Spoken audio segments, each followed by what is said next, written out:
Hello friend. तो आज एक नई वीडियो में आपका स्वागत है।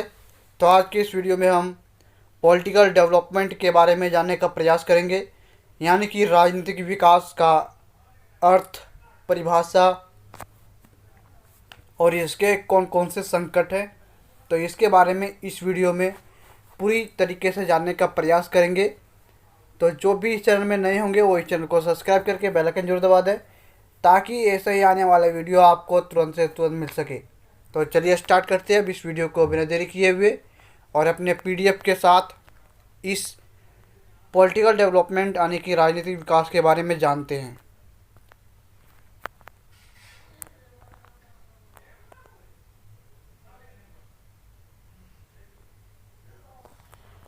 तो क्वेश्चन में पूछ सकता है कि राजनीतिक विकास का परिभाषा दें, इसकी प्रमुख समस्याओं की विवेचना कीजिए। तो इसमें सबसे पहले लिखना है कि राजनीतिक विकास नव राज्य विज्ञान और विशेषकर राज समाजशास्त्र के अत्यंत महत्वपूर्ण अवधारणा है, जो कि व्यवस्था, सिद्धांत और संरचनात्मक प्रक्रियात्मक उपागम पश्चिमी राजनीतिक व्यवस्थाओं को समझने में काफ़ी सहायक करते हैं, मगर विकासशील राज्यों की राजनीति व्यवस्थाओं में होने वाली उलटफेर को समझने और समझाने में विशेष सहायता नहीं कर सके, जिसमें से ल्यूसियन पाई, कोलमैन, रिक्स, वीनस जैसे विद्वानों ने विकास की संपूर्णता के संदर्भ में नई राज्यों की राजनीतिक प्रक्रियाओं को समझने के लिए राजनीतिक विकास की अवधारणा विकसित की है,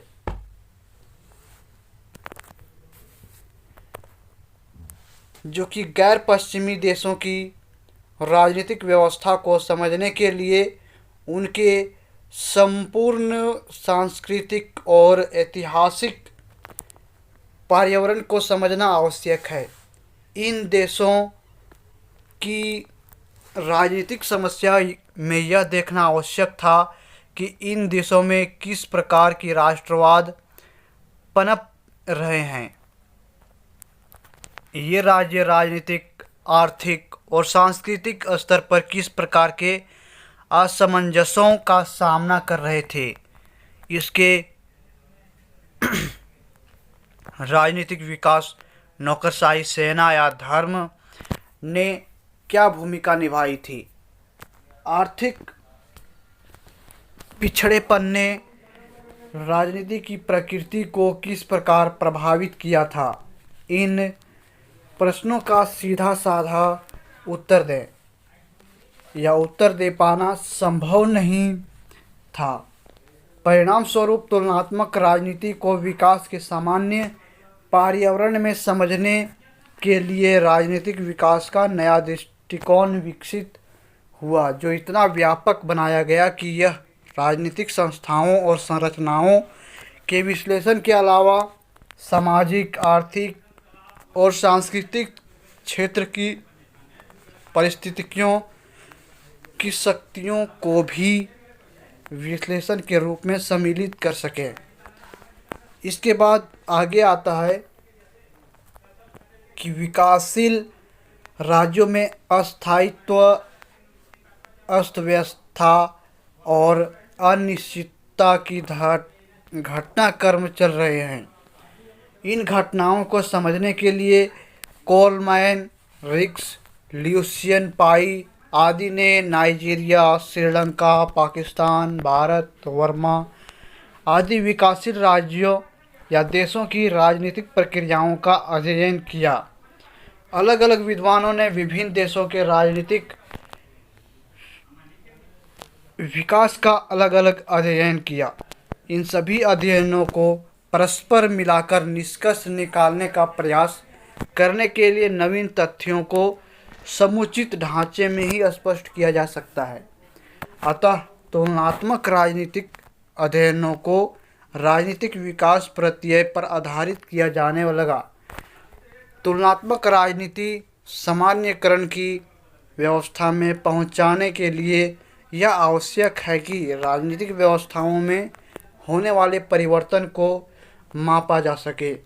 राजनीतिक विकास उपागम में ऐसी सामर्थ्य है, इससे किसी देश की राजनीतिक विकास स्तरों को मापा जा सकता है। तो इसके बाद देखते हैं कि राजनीतिक विकास का क्या अर्थ होता है और परिभाषा। तो विकास मानव जीवन की विषमता है। प्रत्येक संस्था, उसका आचरण, सभ्यता और संस्कृति का रूप विभिन्न युग की परिस्थितियों के प्रभाव विकसित होते रहते हैं। राजनीतिक विकास के स्वरूप के बारे में पर्याप्त अस्पष्टता है। कुछ विद्वान राजनीतिक विकास को राजनीति की ऐसी स्थिति मानते हैं जो आर्थिक उन्नति में सुविधा पहुंचा सके, और कई विद्वानों के द्वारा औद्योगिक समाजों की विशेष राजनीति के रूप में राजनीतिक विकास का अध्ययन करते हैं। और कुछ लोग राजनीतिक विकास को राजनीतिक आधुनिकीकरण का सूचक मानते हैं। यह भी कहा जा सकता है कि राजनीतिक विकास राज्य की संस्थाओं के प्रसंग में राष्ट्रवाद की राजनीति है। इस दृष्टिकोण से राष्ट्रवाद राजनीतिक विकास की आवश्यक परिस्थिति है। राजनीतिक विकास का आंशिक पहलू प्रशासकीय और वैधानिक विकास भी है। राजनीतिक विकास में एक राज्य की गैर सत्ताधारी संस्थाएं आ जाती है। कई लोग मानते हैं कि राजनीतिक विकास में कुछ सीमा तक यह भी समन्वित है कि अधिक से अधिक लोग राजनीतिक कार्यों में भाग लें। इसके बाद राजनीतिक विकास की अनेक विद्वानों के द्वारा परिभाषा दिए जाते हैं, जिसमें से स्पर्ट, इमर्सन, कोलमैन तथा कटराइट राजनीतिक विकास को आर्थिक विकास की राजनीति पूर्वशर्त के रूप में समझने का प्रयास किया। रोस्टोव ने इसे औद्योगिक समाजों की विशेष राजनीति बताया है। गुनार, मिडट और लर्नर समाजशास्त्रियों ने राजनीतिक विकास राजनीतिक आधुनिकीकरण का पर्याय बतलाया है।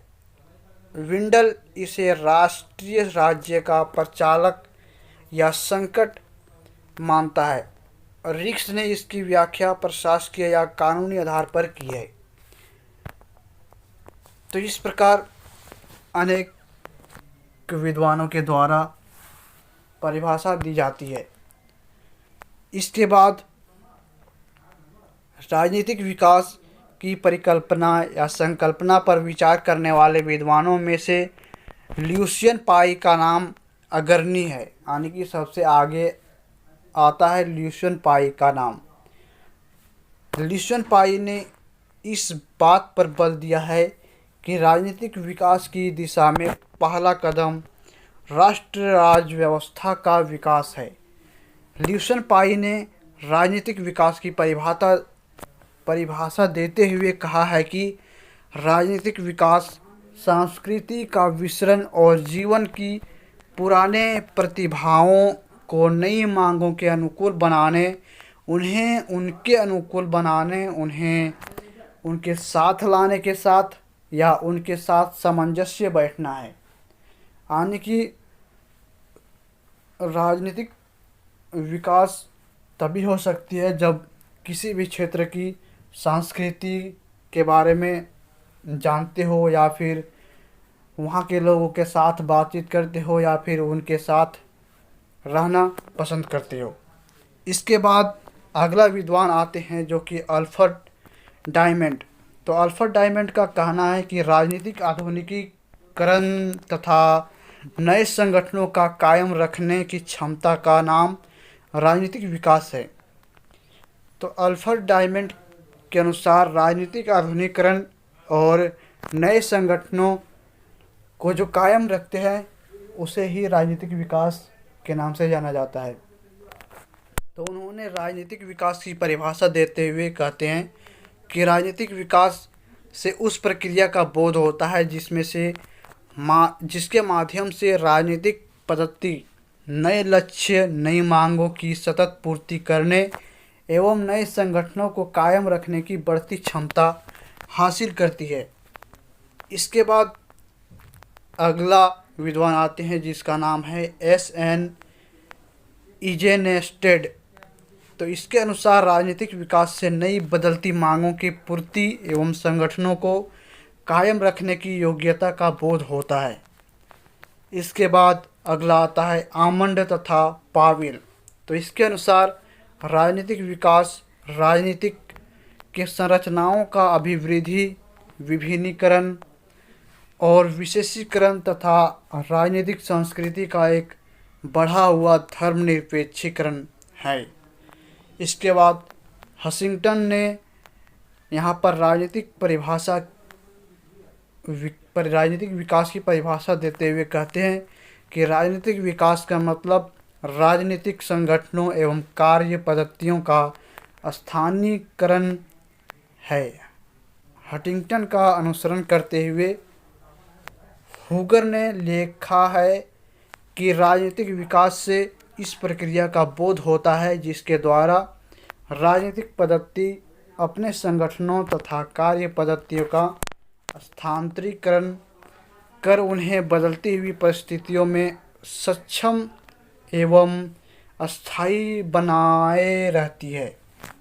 तो उपयुक्त परिभाषा का विश्लेषण करने पर स्पष्ट होता है कि राजनीतिक विकास राजनीतिक पद्धति की संरचनाओं, संस्थाओं तथा कार्य पद्धति के विकास से संबंधित है, जिसके बल पर राजनीतिक पद्धति अपने पर्यावरण जनित परिवर्तनों से उत्पन्न समस्याओं का समाधान कर अपने अपने को कायम रखती है या क्रमिक ढंग से अपने में परिवर्तन लाती है।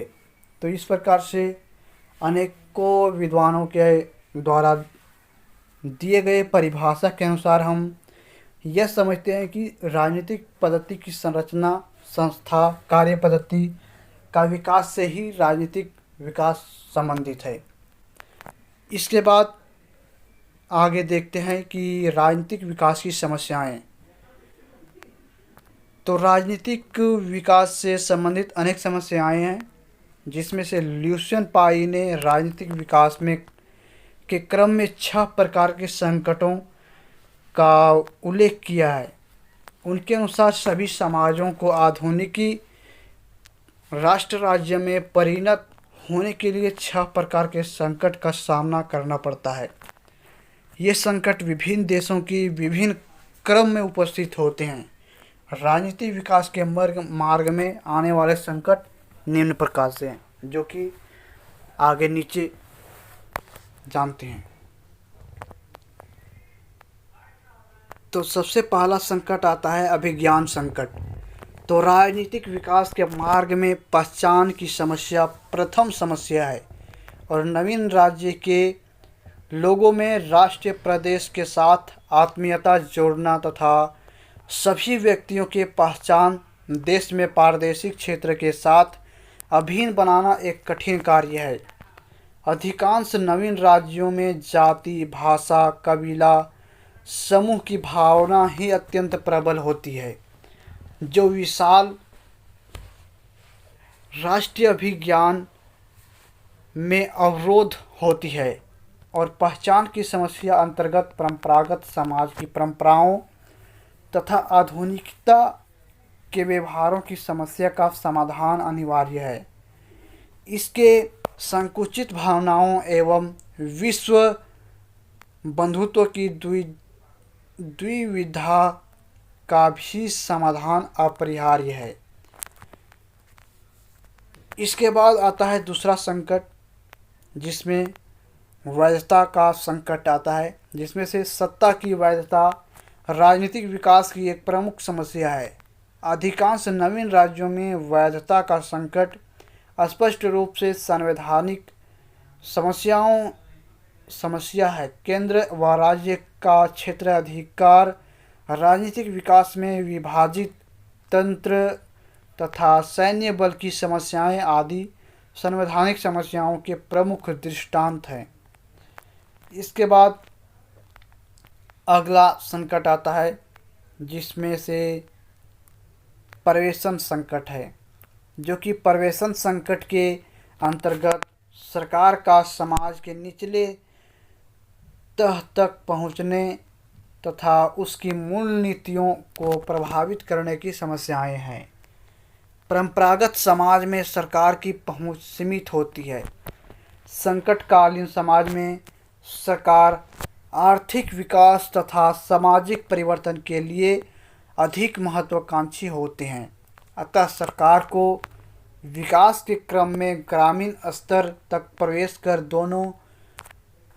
कर लोगों के दैनिक जीवन को प्रभावित करना पड़ता है। इसके बाद प्रवेश संकट के अंतर्गत सरकारी संस्थाओं का निर्माण एवं स्थापना, ग्रामीण स्तर तक पहुंच, शासक और शासितों में अटूट संबंध स्थापित करने की समस्याएं होती है। सरकार को अक्सर राष्ट्रीय विकास कार्यों में जनता को प्रेरित करने और उनके मूल्यों एवं आदतों में परिवर्तन लाने के कठिनाइयां होती है। यदि सरकार प्रभावी ढंग से परंपरागत नियंत्रण के प्रतिमानों का विभव कर देने में सफल होती है, तो सरकारी नीतियों को व्यापक ढंग से प्रभावित करने की मांग भी उठती है, जिससे कि एक अन्य प्रकार के संकट जन्म लेता है। इसके बाद आता है सहभागिता संकट, जो कि राजनीतिक विकास में राजनीतिक सहभागिता अभिवृद्धि अपरिहार्य है। यानी कि सहभागिता के विस्तार की दर में अनिश्चितता अथवा नव सहयोगी के उपागम से विद्यमान संस्थाओं पर जब भारी बोझ पड़ता है, तो सहभागिता संकट उत्पन्न होती है। आबादी के नवीन खंड को राजनीतिक प्रक्रियाओं में प्रवेश का अवसर प्राप्त होने पर नवीन हितों एवं नवीन मूल्यों के उदय की संभावना बढ़ जाती है। प्राचीन राज्य व्यवस्थाओं की अविच्छिन्नता खंडित हो जाती है तथा संबंधों की समस्त संरचनाओं की पुनः स्थापना की आवश्यकता होती है, और हित समूह एवं राजनीतिक दलों का निर्माण के साथ सहभागिता संकट उत्पन्न करती है। इसके बाद आता है एकीकरण संकट, जिसमें से एकीकरण संकट के अंतर्गत सार्वजनिक नीतियों की सहकारी या सरकारी निष्पादनों से संबंधित करने की समस्या होती है। एकीकरण की समस्या के अंतर्गत राज्य व्यवस्था को कितनी मात्रा में पारंपरिक या पारस्परिक क्रियाओं के संबंधित व्यवस्थाओं के रूप में संगठित किया जाता है, और इसका समाधान भी होता है। सर्वप्रथम इससे सरकार के कार्यालयों एवं अभिकरणों, तत्पश्चात विभिन्न समूहों एवं हितों द्वारा व्यवस्था पर रखी जाने वाली मांगों तथा अंत में सरकारी एवं पर्यटनशील नागरिकों के मध्य संबंधों की स्थापना पर समाधान किया जाता है। इसके बाद परंपरागत समाजों में विभिन्न समाजों के विभिन्न समूहों के विभिन्न हित होते हैं, परंतु वे परस्पर अंतर्क्रिया की अपेक्षा स्वतंत्र रूप से सरकार पर अपनी मांगों को रखने में भी रुचि रखते हैं। सरकार को इन सभी मांगों की एक साथ निपटाना पड़ता है। ऐसी स्थिति में सरकार भी सही ढंग से स्वीकृति नहीं होती है और उसकी निष्पादन की क्षमता भी न्यून हो जाती है, यानी कि कम हो जाती है। इसके बाद आता है वितरण संकट, जो कि विकास प्रक्रिया के अंतर्गत सरकारी शक्तियों का प्रयोग किस प्रकार से किया जाए जिससे संपूर्ण समाजों में मूल्यों, सेवाओं और पदार्थों का विकास वितरण प्रभावित हो। इन प्रश्नों से संबंधित संकटों वितरण संकट कहते हैं। यानी कि आम जनता तक किस प्रकार के सेवाएं या पदार्थ या किसी भी चीज़ की वितरण की समस्या आते हैं तो उसे ही वितरण संकट कहते हैं। जो कि सरकार से कौन से लोग लाभान्वित हैं और समाज के विभिन्न खंडों को अधिक लाभान्वित करने के लिए सरकार को क्या करना चाहिए, ये भी वितरण संकट के समस्याएं हैं।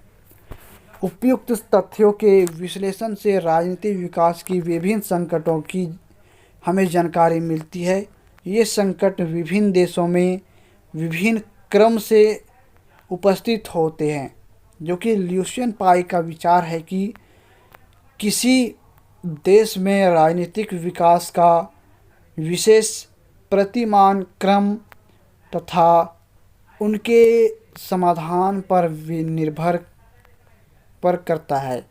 उनके अनुसार राजनीतिक विकास के किसी भी सिद्धांत को उपयुक्त समस्याओं से संबंधित संकटों का समाधान कर ही भलीभांति समझा जाता है। इसके बाद डॉक्टर एस.पी. वर्मा के अनुसार राजनीतिक विकास सिद्धांत की खोज के संबंध में अत्यंत निराशाजनक निष्कर्ष निकाले हैं। उनके अनुसार ना तो कोई ऐसी परिपूर्ण या आदर्श समाज है जिसकी तरफ सब समाजों को चलना चाहिए और ना ऐसे संचालन की अपरिहार्यता है जो उनके अनुसार पश्चिमी जगत में मतभेद और साम्यवादी विश्व के अनेक रूपों में विभाजित होने तथा तीसरे विश्व के हर राज्य ने अपने विकास या पतन का अलग मार्ग अपनाकर विकसित और विकासशील राज्यों के बीच अंतर का अर्थहीन कर दिया है। पूर्व तथा पश्चिम में जो भी राजनीतिक विकास के सिद्धांत विकसित किए गए हैं वे सब अस्त व्यस्तता की स्थिति में है। तो इस प्रकार से हम इस वीडियो में राजनीतिक विकास के बारे में जानने का प्रयास किए और उनके संकट के भी बारे में जानने का प्रयास किए। तो जो भी इस चैनल में नए होंगे वो इस चैनल को सब्सक्राइब करके बेल आइकन जरूर दबा दें ताकि ऐसे ही टॉपिक के बारे में आपको जानकारी पहुंच सके। और जो भी ऐसे वीडियो देखना चाहते हैं उसके पास इस वीडियो को ज़्यादा से ज़्यादा शेयर कर दें ताकि उन्हें भी इन टॉपिक के बारे में थोड़ी बहुत जानकारी प्राप्त हो सके। और अगर ये पीडीएफ पाना चाहते हो तो आप डिस्क्रिप्शन में दिए गए टेलीग्राम का चैनल का लिंक मिल जाएगा, आप वहां से ज्वाइन हो सकते हो हमारे टेलीग्राम ग्रुप में।